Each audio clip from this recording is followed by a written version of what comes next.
Danny, many messages flying in, not many going with you. Many of them saying nothing changes if nothing changes.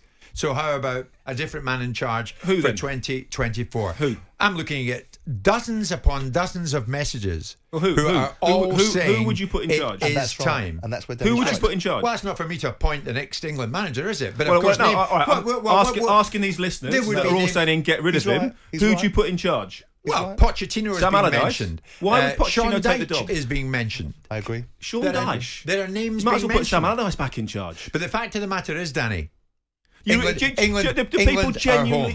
genuinely think that Sean Dyche would have done a better job with that England team. Right, you asked me there and I gave you two names. The future of Gareth Southgate. Ridiculous. Is there any real argument to say that he shouldn't continue and take England to Euro 2024? No. Is there any argument at all in your mind that it shouldn't be Gareth? No. It's really strange that every single player has come out off their own back and said, we've really enjoyed it. We like playing for Gareth. We're on this journey. We're learning so much. If you don't like a manager, you say nothing. I've been involved with plenty of managers where I've said plenty and I've had a go at them. Not everyone's prepared to do that. Most people, if they don't like the manager, they just say nothing. They just keep quiet. They've all come out in support. Even Maddison, that never played a single minute, said, I've learned so much during this. I've really enjoyed my time. No one ever thought he was going to come out and say that. He doesn't need to say that at this point. Did they say the same? Rice has done Did they similar. say the same after exiting to Croatia and Russia? Did they say the same after missing out the penalty shootout against Italy? Did they say the same when Roy Hodgson after the Iceland defeat? No. Yes, Did they say when Capello was there? No, they hated Capello. Because Capello was ridiculous. He didn't understand the culture and he came in with an attitude that was entirely wrong. That's taking a low standard and saying that's the one we should enforce going forward. My experience and my judgment on when players start saying they like somebody, it's the worst thing because actually you don't hear players coming out saying how much they like Klopp. Well, they didn't say like. They said they've enjoyed the journey, they've learned a lot, and that's fantastic. Maybe like was the wrong word. But, you know, they've enjoyed playing under this regime and they've learned a lot and they're developing. And I'm sure they would because Gareth Southgate is a very balanced, very mature, what you have to understand, very self-effacing man. International management. I want a winner. International management, it's not a winner, is completely different to club management. Okay. Club management. Are you speaking from this deep-seated knowledge you have of management, Danny, or are you speaking as a player? As a player. Right. Okay. So I've been in it. You're not speaking. I've seen it. So you're not speaking as a manager, then, are you? Well, no, but I've worked with coaches I've worked with coaches that have done both. But you know what? So I understand. Danny, when I play for my club side, we work every single day. Every single day on routines, on patterns, on formations of understandings with each other. So when things happen, you can go, you know what? I know what's going to happen because it comes learned instinct. And that's fine. And this is what. But you're stating the bleeding obvious, aren't you? Everyone knows it differs. No, of course they do. It's not. So this is what. So when people work with them every day of the week, they work with them 3 to 4 times a year. We all know that. So when people talk about Guardiola, the best coaches in the world, that's because they get to work every day. Klopp gets to work with his players every single day. Pochettino was working with players every single day. Yeah. To be parachuted in and have those players for 2 days that don't necessarily know each other, that don't play together, is a completely different skill set. We all know that. Right, we all accept. Well, we don't all know that. But that's the price. People are saying, with respect, that's the price in the ticket, isn't it? It's common sense, isn't it? But people are saying Pochettino should be the next manager. Tuchel should be the next manager. Sean Dyche should be the next manager. It's hardly an excuse for England's exit. I'm not making an excuse for their exit. That's what all the top international managers. We got beat. It's an interesting analysis, right? I mean, I don't necessarily. I'm in the same place as you, which is very easy to say to get rid of someone. Who you're going to replace them with? Right. I don't think you should get rid of him. I depart from the logic of saying, because I don't really sit there watching this masterclass from Gareth Southgate. I don't watch this tactical masterclass that makes me so in awe of what he's achieving that actually I couldn't consider anybody else in his space. So when I look at Sean Dyche and say, okay, he's got a reputation and a profile that goes with some sort of brand of football. But that's the players that he had available to him. Now, put him in the England setup. Why is this automatic assumption that Gareth Southgate is the cure to all the ails that other people that have managed in the Premier League far more successfully than Gareth Southgate did? So do you think we'd have got to these latter stage of tournaments if Sam Allardyce was in charge? I don't know. We'll never know. We don't know because ultimately what Gareth Southgate landed was a space with zero expectation, with an England under-21 manager, did one thing and one thing only, go to the young players, because that's what he knows. Put a lawyer in charge of business, end up in court. Put England under-21 manager inside of the national side, get young players in there. Young players should be much more manipulatable, more malleable and more manageable. What we've got is, unfortunately for the argument that you want to advance, and I'm in the same space as you in certain respects, it's very easy to shout someone out. But when you've had 3 outcomes that have been absolutely the same, there is a point when you say, do we want a 4th?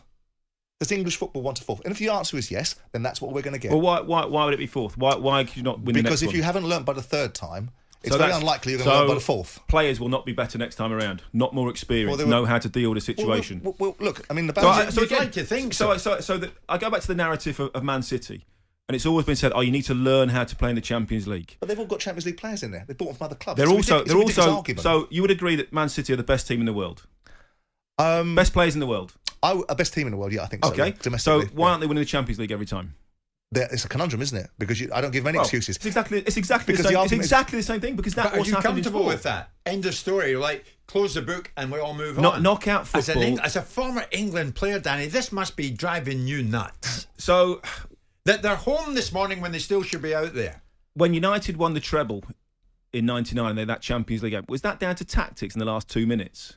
Or was that down to a slice of luck? No, that was down to a mentality installed in that Manchester United side that they never stop. Well, in that case, then I would say the English mentality was we're 2-1 down, we're going for it, we win a penalty, we miss a penalty. We still create chances after that. Granted. And still have chances. I agree. The fact that those chances weren't put in is unlucky at times. I know it's unlucky. But when we played Argentina in 2002, we got battered in the last 10 minutes. The problem here is, from your point of view, mate, is you know what's coming.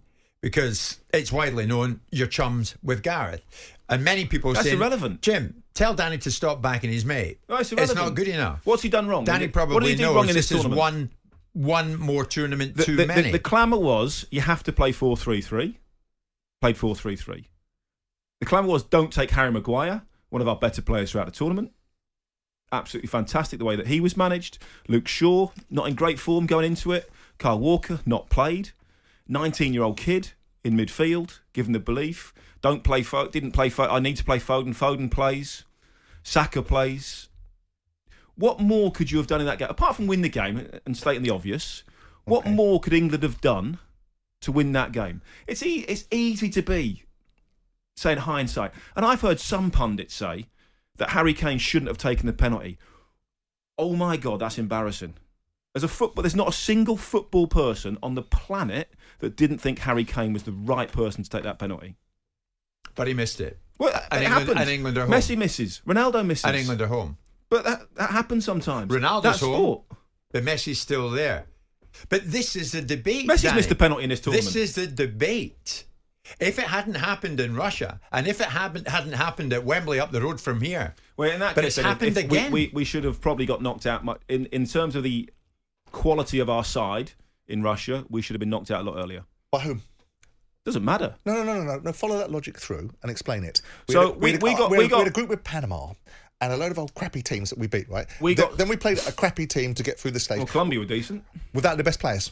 Injured players. So we played Senegalese without their best player. We've had more fortune. So one player, that's it? No, I think he's an important part of a side that is actually, if you look at they're picking players from Watford to play on their side. Get hold of yourself, Danny. And? The context of it is that what about Morocco then? We've beaten sides. Where did the Morocco players play? Well, there goes the answer. And they've got a manager that drags them across the line. And the truth will set you free. They play anti-football, unbelievably negative, give up all the possession. When England have done that, it's like, I can't play like that. Need to be on the front foot. But of course, England would never do that. Did you watch this tournament? Yeah. We were there live watching these awful games against Wales and against the USA when we were so turgid, so pedestrian. You can't have it both ways. Now you're going to turn around and say that our England side is easy on the eye. So for God's sakes. Argentina have been great throughout this tournament. No, not talking about Argentina, talking about England.